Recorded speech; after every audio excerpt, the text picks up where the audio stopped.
parler aujourd'hui du stress oxydatif, autant dire de la façon dont on mange pour équilibrer notre pH interne. Ce que je vous apporte comme vision de cette approche-là reste dans la globalité de faire du lien pour la gestion du stress. Parce que gérer le stress, c'est quelque chose qui ne passe pas par une seule approche. Déjà, il faut savoir que la plus grosse génération de stress, c'est notre façon de penser, notre façon de concevoir la vie et de réagir face à ce qui nous arrive. C'est, on va dire d'une façon globale, c'est une diminution de notre adaptabilité qui va générer du stress. Le stress étant cette difficulté perçue à accepter, à faire face à ce qui nous vient dans la vie. Imaginez par exemple, vous avez des difficultés financières, chaque fois que vous allez chercher votre courrier, vous trouvez ces fameuses enveloppes à fenêtre qui vous réclament de l'argent, que ce soit les impôts, que ce soit la facture d'électricité ou que sais-je encore. Et puis d'un seul coup, vous prenez votre voiture et elle ne démarre pas. Bon, il y aura en perspective des frais de garagiste en plus. Et tout ça, ça va vous générer du stress. Alors, dans ce cas-là, l'alimentation, on va dire que c'est très accessoire et en même temps essentiel parce que notre façon de réagir à ce qui nous arrive, c'est la manière dont fonctionne notre système d'information. Notre cerveau, je vous le rappelle, c'est comme un poste de télévision. Il n'y a pas d'information dans le poste, mais grâce aux antennes qui sont plus ou moins déployées suivant que l'on est détendu ou stressé, et dans ce cas-là, elles vont se refermer, on va avoir accès à différentes ondes de fréquences, un peu comme la radio, il y a les basses ondes, les hautes ondes, la modulation de fréquences, et on peut capter des informations différentes qui vont enrichir notre façon de réagir, enrichir nos perspectives de réactions possibles et nous faire des possibilités supplémentaires pour vivre notre vie. L'alimentation dans tout ça, c'est une fréquence, c'est-à-dire que ça permet à notre milieu nerveux, puisque l'information passe par le système nerveux, notre cerveau étant la commande centrale du système nerveux. Si notre système nerveux est baigné dans un milieu qui ne lui correspond pas, il ne va pas réagir de la même façon. C'est un peu comme si vous mettez une grenouille dans une bassine d'eau du robinet, étant donné que l'eau du robinet est faite pour être stérile, pour ne pas porter les germes, les bactéries et tout ce qu'on peut avoir dans l'eau. Il n'y aura plus de vie non plus, puisqu'on va tuer tous les éléments potentiellement pathogènes, mais on tue aussi tout ce qui est vitalité. Donc il n'y a plus de vie, la grenouille, elle va mourir dans l'eau. Et bien de la même façon, notre système nerveux, s'il baigne, si nos cellules baignent dans un milieu qui ne lui correspond pas, la vie ne sera pas en phase, c'est-à-dire que nos réactions vont être limitées.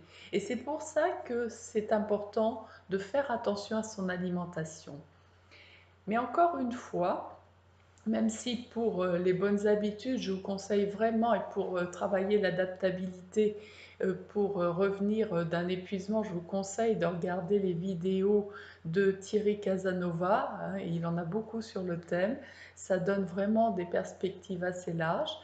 Euh, ce que j'ajouterais à ce qu'il apporte, c'est que pour avoir affaire à des personnes qui sont sujettes à un stress parce qu'elles ne respectent pas leur physiologie ou alors parce qu'elles se sont générées des blessures à répétition quand il s'agit de sportifs ou même de personnes lambda et qui souffrent, ou des maladies, hein, que ce soit aussi parce que on n'arrive pas à imposer sa vraie personnalité et qu'on est sur une personnalité d'adaptation, difficulté de choix, difficulté de décisions, manque de clairvoyance pour entrevoir ce qui est juste pour nous et surtout absence totale de, de discernement et d'intuition qui est un guide très très précieux.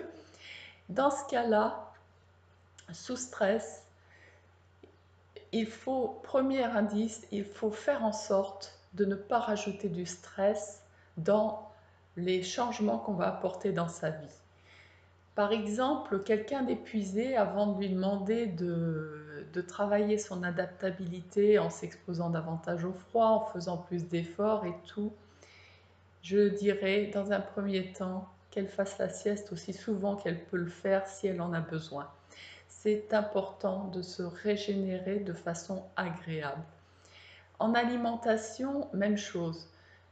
Par exemple, en addictologie ou en cas de surpoids, des personnes vont avoir tendance à se priver, à essayer de se contraindre à boire moins d'alcool ou ne pas prendre de cigarettes aussi souvent, ou encore manger moins de certaines nourritures parce qu'on a entendu qu'elles pouvaient nous faire grossir.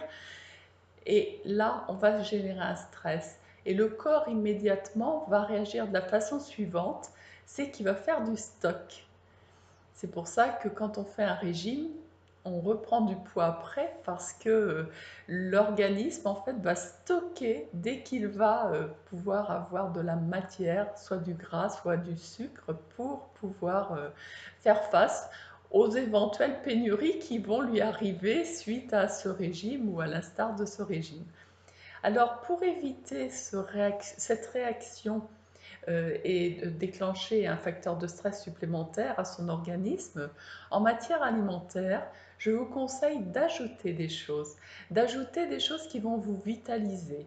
Alors déjà, d'ajouter des choses que vous aimez, qui sont de l'ordre des fruits et des légumes, et de les prendre crus ou le moins transformés possible, le plus près de la vitalité, mais de les ajouter de façon agréable. C'est-à-dire, si vous aimez les framboises, vous achetez une barquette de framboises et vous la prenez en dessert. Et donc, tout le repas, vous allez penser au plaisir que vous allez avoir au dessert de manger les framboises. Et c'est pas de vous priver de chocolat, vous mangez vos framboises d'abord, puis si toutefois vous avez encore faim de chocolat, vous prenez un carré de chocolat. Mais vous verrez que peut-être que naturellement, puisque vous avez répondu à un besoin, vous aurez moins envie d'aller vers le chocolat ou vers autre chose. Le chocolat étant un excitant.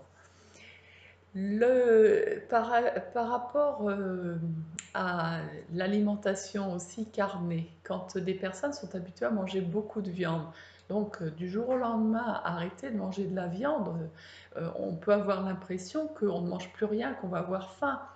C'est pourquoi, dans un premier temps, c'est de commencer son repas par des crudités, ou alors les fameux jus dont parle Thierry Casanova, parce que les jus, c'est la micronutrition. La micronutrition, ça fait que, bien souvent, quand on a besoin de changer son alimentation parce que le pH n'est pas équilibré dans notre corps, c'est que le système digestif est très perturbé, voire malade.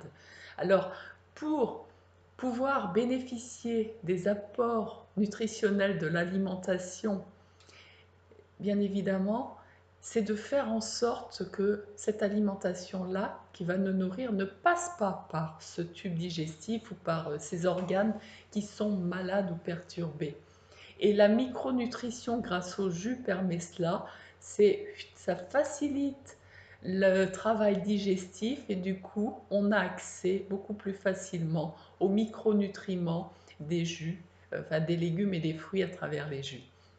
Donc ça, première chose, avant de changer quoi que ce soit, vous rajoutez un jus le matin, un jus le midi, un jus le soir, un minima dans votre alimentation. Vous allez voir, progressivement, il y a des choses vers lesquelles vous êtes attiré qui vont moins vous donner envie et vous allez diminuer progressivement, naturellement, la consommation de ce qui est là pour compenser, pour vous donner une énergie artificielle parce que vous n'avez pas suffisamment d'énergie naturelle et vitale à travers ce que vous mangez aujourd'hui. Donc le stress, toujours avoir ça en tête, travailler son adaptabilité certes, mais faire en sorte que le passage d'un mode de vie à un autre se fasse en douceur, parce que si on amène les choses par le franchissement d'une marche trop haute, on va se casser la figure et on ne va pas réussir à passer l'étape. Pensez à ça pour vous donner les moyens de vivre plus intensément votre vie, plus intensément, non pas forcément en faisant plus de choses, mais en percevant ce bonheur de l'instant qui donne la joie de vivre.